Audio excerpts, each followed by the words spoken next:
Thank you so much for staying tuned, and as promised, we're delivering on another special donation being made today, coming off from our Easter Sunday telethon pledges that were made.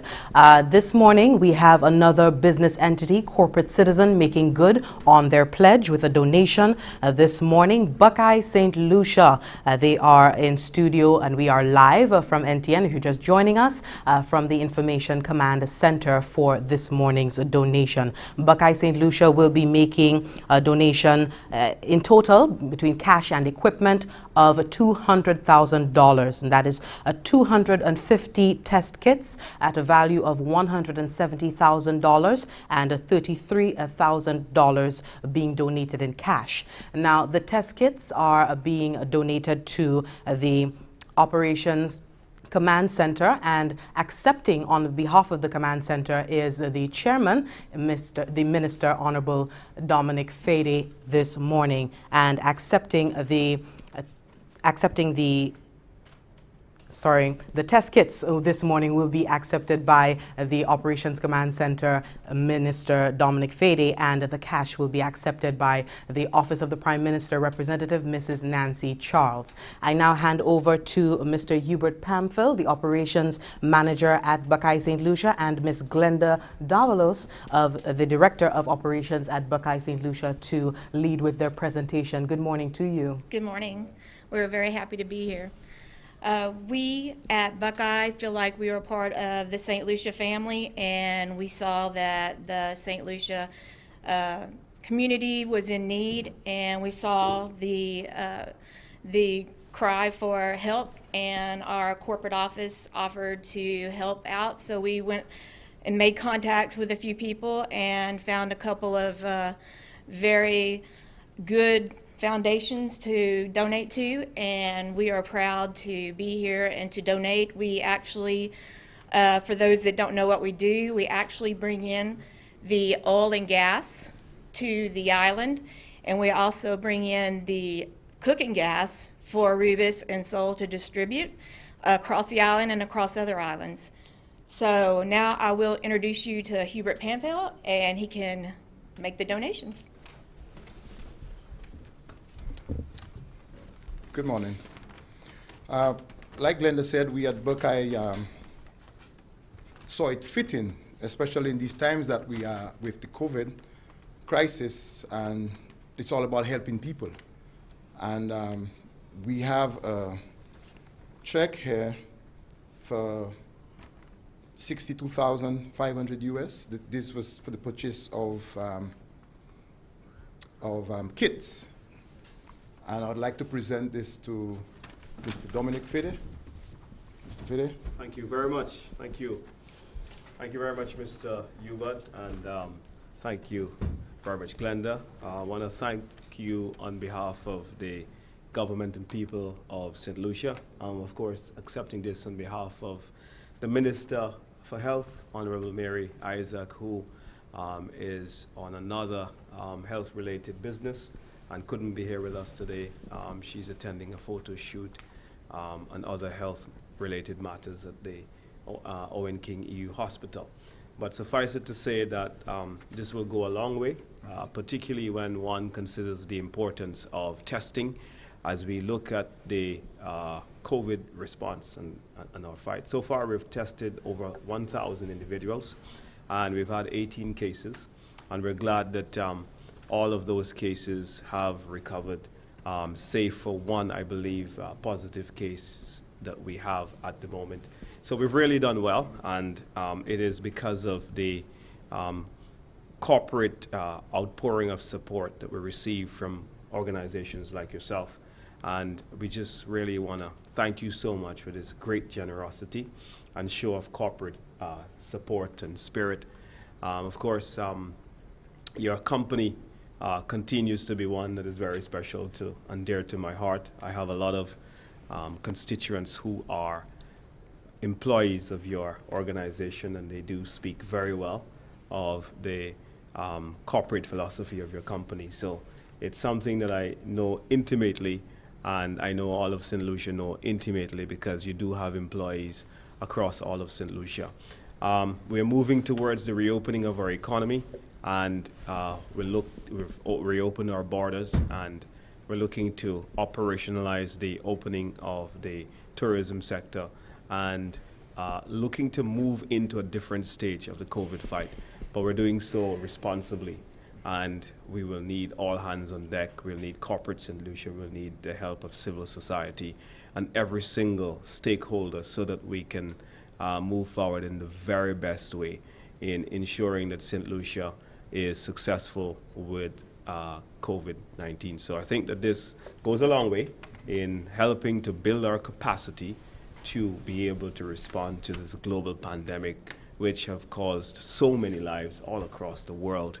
And we've seen a few St. Lucians actually passing away as a result of COVID in some of the jurisdictions that have been hit hard by the disease. And really, we are thankful that we haven't seen any deaths locally, and that St. Lucians, by and large, have been spared of the brunt of the pandemic. So we thank you for your support, and we wish you and your company all the very best in your future endeavors. Thank you. Thank you. Thank you.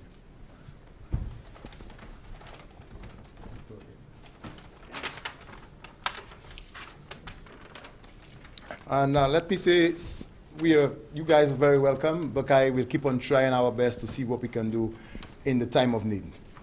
And secondly, we have a check, cash, of $33,781, and I'm going to present this to Mistress Nancy Charles.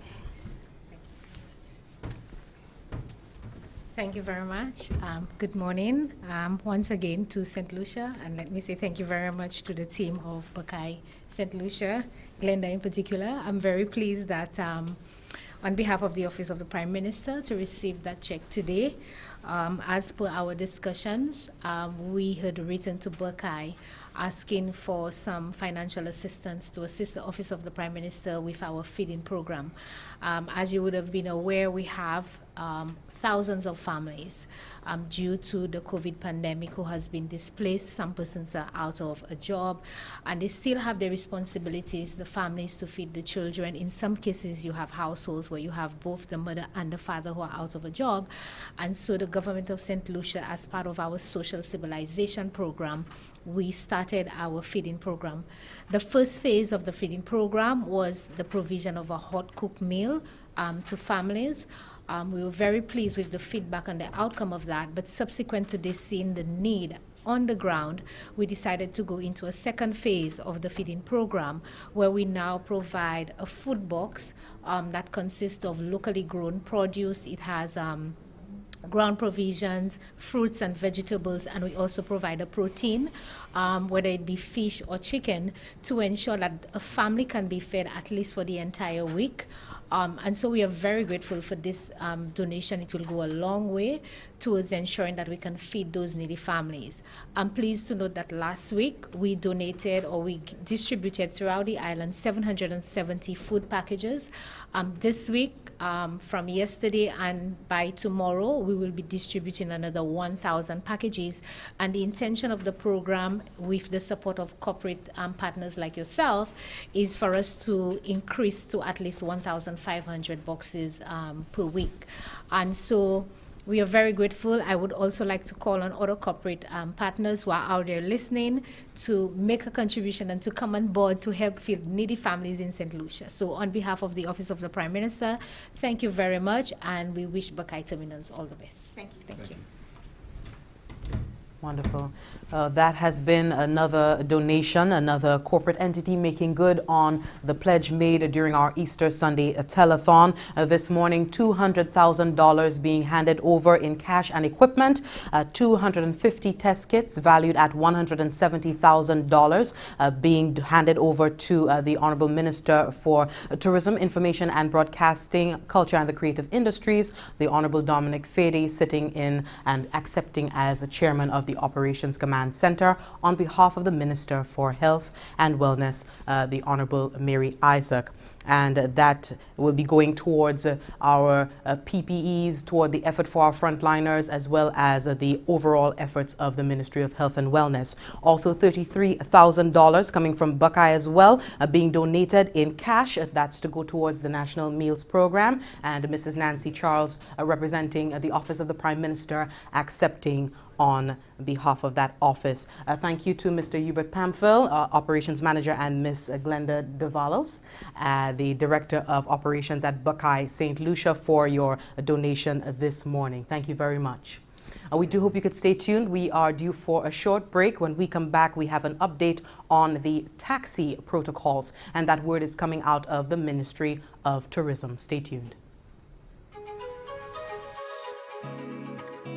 In mitigating the possible spread of COVID-19 into our communities, the following tourism-related health and safety protocols must be observed during the deployment of taxi and ride-share services. Drivers must wear a face mask at all times. The official COVID compliance obtained through the Ministry of Tourism must be displayed when on duty. No shaking of hands. A gentle nod or elbow greet will do. Hand sanitizer should be offered to guests prior to entering the taxi. Electronic methods of payments are encouraged as an alternative to cash transactions. All guests must keep their feet on floor mats and wear a face mask throughout the journey. Drivers should sanitize hands before and after any possible contact. Installing a plexiglass is highly recommended as an added layer of protection. For more information, operators should visit the Ministry of Tourism's website at www.slutourism.govt.lc or call 468-4603 or 468-4628. This information is brought to you by the Ministry of Tourism in collaboration with the Department of Health and Wellness. Securing lives, restoring livelihoods. She's been watching, waiting, wondering when the sands of time will give way to a tide of change, and for yesterday and today to become a new tomorrow. For a time when her sun can kiss the cheeks of your loved one and her stars can twinkle in her honeymoon skies. When her earthly embrace will reassure and calm your soul. And her unique view can change your whole perspective. Proudly, she has risen to meet new challenges and to provide safe harbor to all who reach her shores. For her hopes and dreams still stand shoulder to shoulder, a precious reminder of experiences yet to come. So wherever your moments and memories take you, let her sense of adventure set you free. She is St. Lucia. Let her inspire you.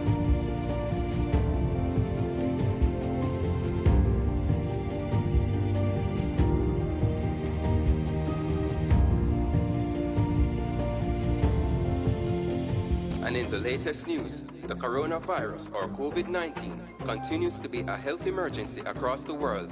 Caribbean people are concerned. Everybody know about COVID-19. COVID-19. Keep socially distant and your proper hygiene. Wash your hands then clean.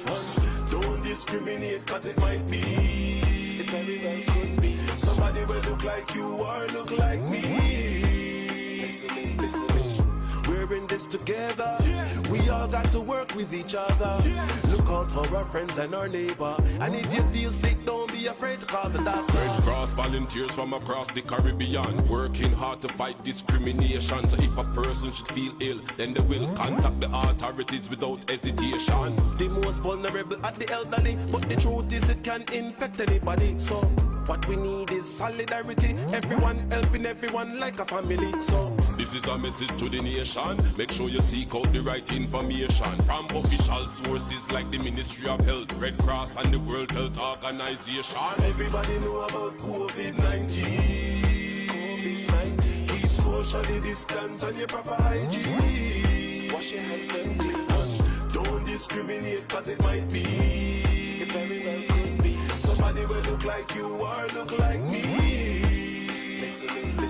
People around the world facing this pandemic. Coronavirus have the whole world a panic. Now is not the time to be fearful, but to be careful, supportive and empathetic. This is the state of the society. Some people full of fear and anxiety. Yo, a lot of fake news in the community, but what we need now is more love and unity. So this is a message to the nation. Make sure you seek out the right information from official sources like the Ministry of Health, Red Cross and the World Health Organization. Everybody know about COVID-19. COVID-19. Keep socially distance and your proper hygiene. Wash your hands then clean.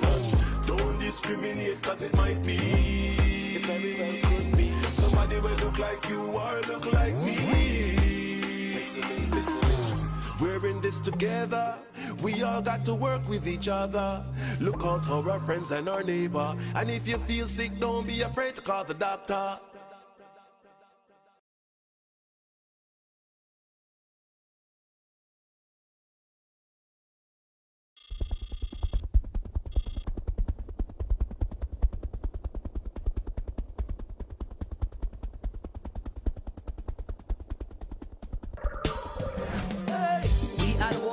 Virus ready to harm us. Panic is not the answer. We can win this together. Often use hand sanitizer.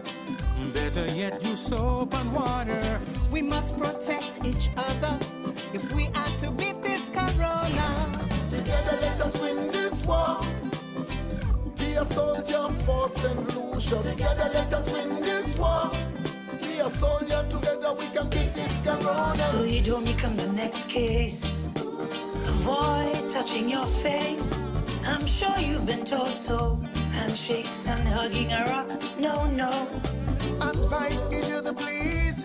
Cover your mouth and your nose if you cough or sneeze. Practice social distancing and avoid large social gatherings. Together let us win this war. Be a soldier for St. Lucia. Together let us win this war. St. Lucia, be a soldier. Together we can beat this corona. For further information, please contact the hotline at 311 or the Bureau of Health Education at 468-5349. Coronavirus? I am worried, Gassa. It's only old people dying from that. Hold up. Being young does not mean being safe. Yes, it's true that the elderly are at higher risk, but anyone can get the virus. The effect is even worse if you have a chronic condition like hypertension, heart disease, lung disease, and diabetes, or weakness in your immune system. If you are living with these conditions, be extra careful. Wash your hands with soap and water. Use hand sanitizer with at least 60% alcohol when hand washing is not possible. Avoid touching your face. Take steps to boost your immunity through proper nutrition, exercise, rest, and take your medication as prescribed. Limit being around people who have flu symptoms, even close family members. Our health is in our hands. Together, through simple actions, we can stop the spread of coronavirus. This message was brought to you by the Bureau of Health Education of the Ministry of Health and Wellness.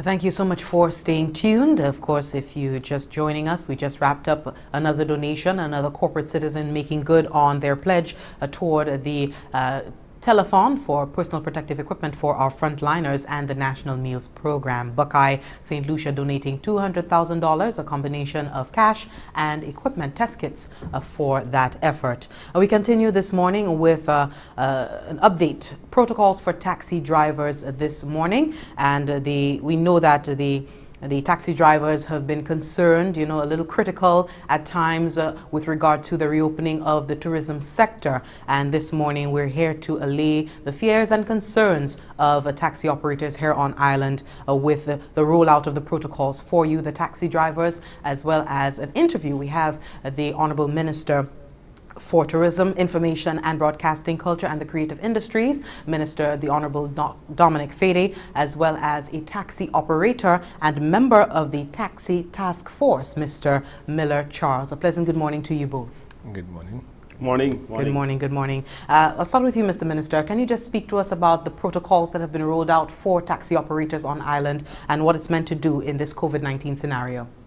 Well, I think that the protocols have the safety of the taxi drivers in mind first and foremost.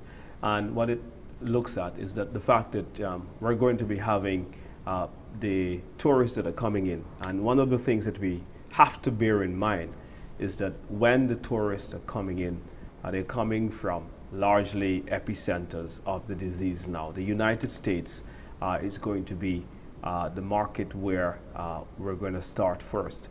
Now, it's not possible for us to start tourism in the UK and Canada, our two other main source markets, because you have a mandatory quarantine requirement upon return, and that in itself does present a deterrent, if you will. However, the Caribbean as well, there are issues with the airlines not starting back up. We don't have any confirmation. The only place where we have an indication where the airlines are ready to fly is from the United States. But that is coupled with a very precarious public health situation, where instead of the cases of corona virus or COVID-19 going downwards, it is going upwards. And so what we have to make sure is that at every level of the value chain as we reopen, that we have a robust and rigid plan to ensure that all of the workers within the tourism sector are protected, and the taxi drivers are no exception. So I know that some of the protocols would be increased sanitization. They would include taxi drivers having to wear masks. They would include special seating arrangements. The last time I saw the protocol, it suggested that in the middle of the seat, there'll be no seating arrangements, and the plexiglass, as mentioned here by Mr. Charles, so that we can ensure that our taxi drivers are protected and the visitors on the various transportation are also protected. It is absolutely key. We are living in a new normal, and I've seen a lot of suggestions to say, let's open, let's move ahead and open. Well, it's only been 2 days or so that Jamaica has been open, and Antigua has only been open for a little over a week. And so we really have no indication as to what successes and what challenges they've had, because it is really too early to tell when we are still in the early stages of reopening. So I just want to say at this time that what we have to do is to ensure that we open, but we open right. Wonderful. I now switch over to Mr. Miller Charles, who is on the Taxi Task Force and the taxi operator himself.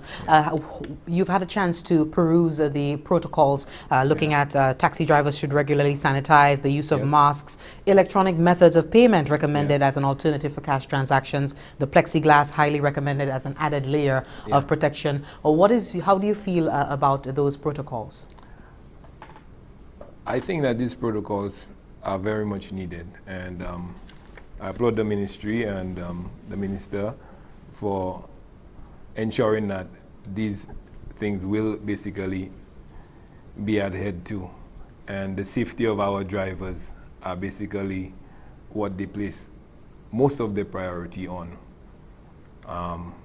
There were also some other issues about the decertification, which wasn't the case. And I would like to take this opportunity right here in front of the minister so that he can assure all our taxi drivers out there that there is no decertification program that will be going on. But all in all, I think that there is a phased approach where we all know that everything is not gonna come back to normal very soon, and the most that we can do is comply with all of the protocols that are outlined in the ad that everybody's gonna see. We need to also be up to date with the Ministry of Health and the Ministry of Transportation. The minister also assured us that the sector is going to be regulated properly, and this is the reason why he put in place the task force. The task force has already had about 3 meetings, and we can say that we are happy with what is being achieved. We also heard from the grapevine that the taxi drivers might be getting something that is going to make us smile sometime soon. So, Mr. Minister, I hope that on behalf of the taxi drivers out there, I really do hope that you are going to make us smile, because we have been suffering for quite a long time. And I'll take this opportunity to say that we are the first point of contact. We are the ambassadors of the island. We are the last point of contact sometimes before the guest leaves. And I really do think that that you need to see how important the ground handlers and our sector is to the whole tourism sector on the whole. And I just hope that everything that we as the task force are putting in play will finally come together and be accomplished for the betterment of the sector. Yeah. I want to take this opportunity to really thank the entire taxi fraternity for their own cooperation with the Ministry of Tourism, the zeal and the diligence with which they have come together to work towards establishing a very good-spirited collaboration between the two departments. And I think that this is going to work in the best interest of tourism. I want to also assure you that the taxi sector is seen by our government as one of the critical pillars upon which the tourism industry is hinged, and so therefore we will make every effort to ensure that we give you the support in every area that we can.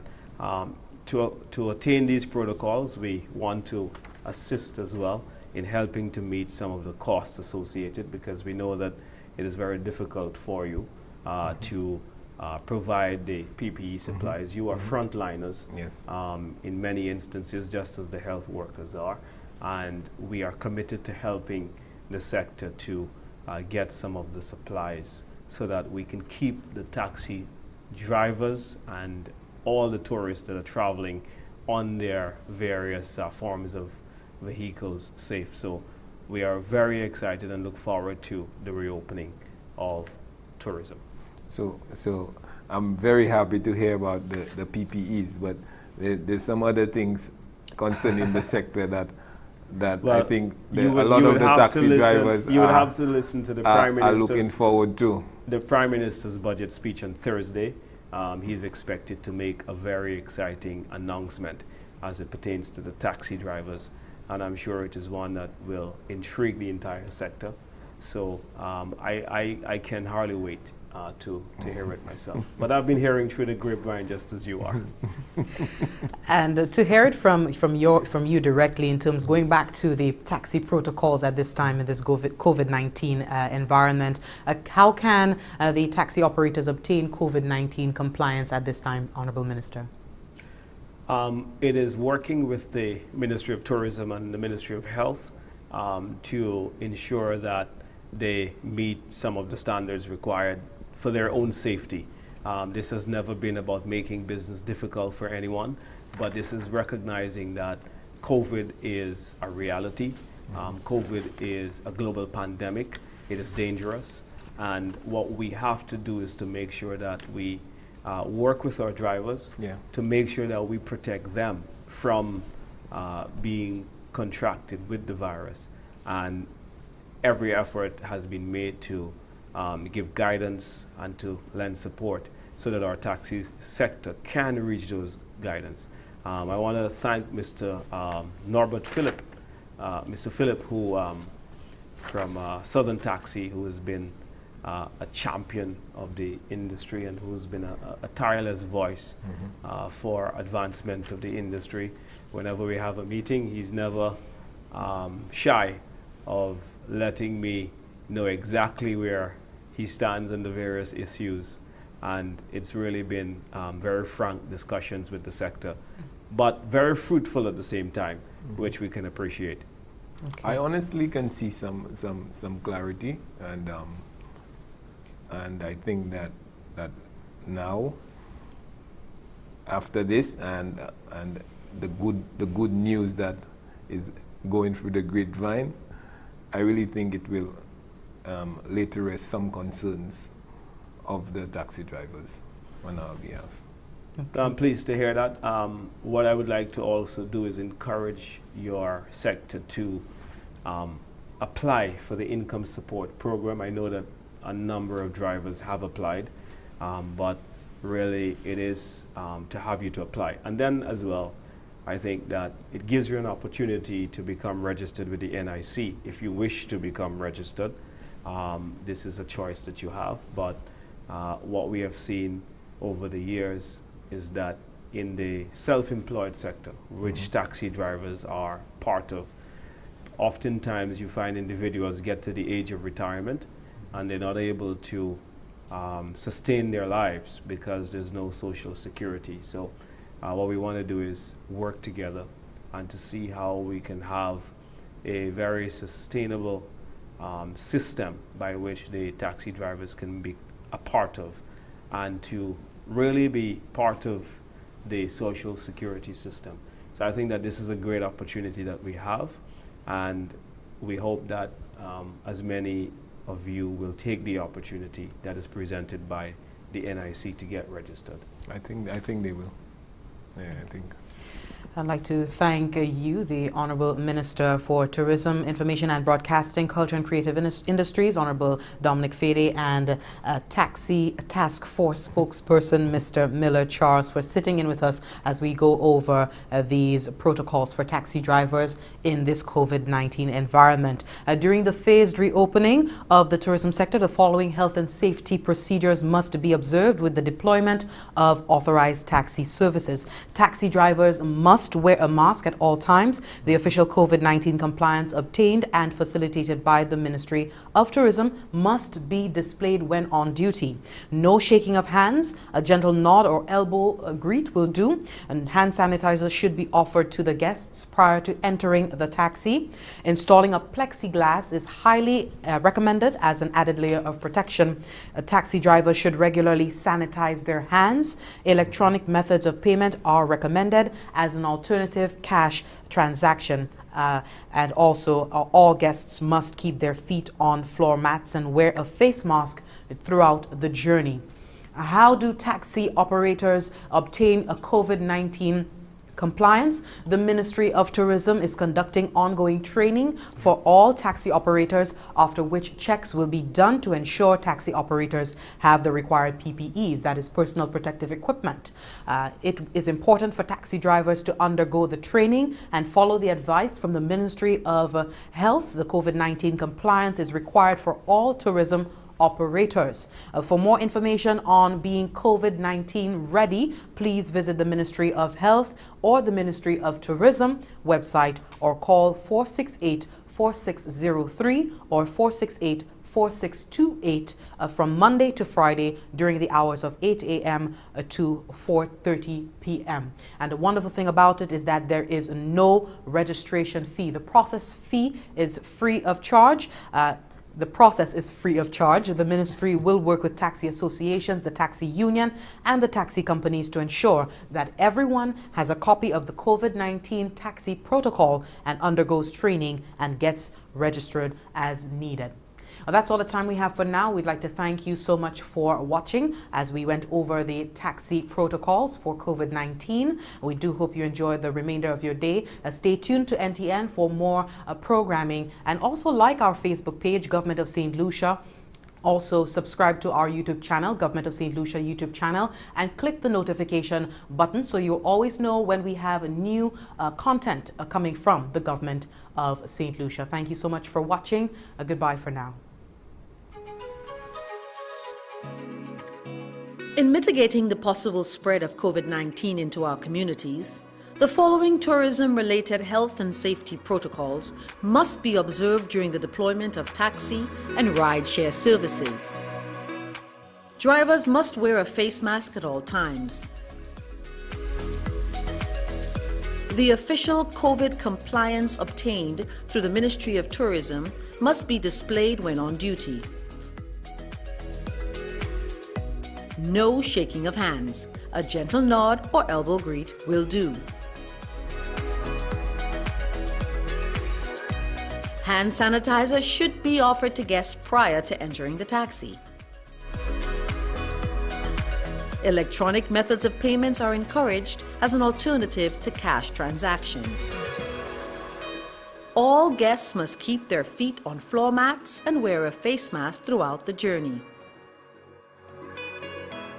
Drivers should sanitize hands before and after any possible contact. Installing a plexiglass is highly recommended as an added layer of protection. For more information, operators should visit the Ministry of Tourism's website at www.slutourism.govt.lc or call 468-4603 or 468-4628. This information is brought to you by the Ministry of Tourism in collaboration with the Department of Health and Wellness. Securing lives, restoring livelihoods.